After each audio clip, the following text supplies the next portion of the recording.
How to make pictures rotate on iPhone. To get started, first of all go ahead and open up the Photos application on your phone. This app allows users to view, organize, and interact with their media library. Here, you can view all the photos and videos on your phone. Open any photo from here. Then, go to the bottom panel and tap on the edit icon as shown. You can now edit the photo using all the options available over here. Tap on crop at the bottom.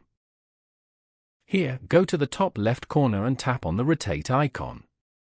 You can now rotate the photo according to your preference.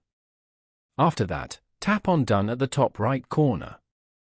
Following these steps, you can easily make pictures rotate on iPhone. Thank you for watching. Please leave a like if this tutorial helped you, or leave a comment below if you have any questions related to the video.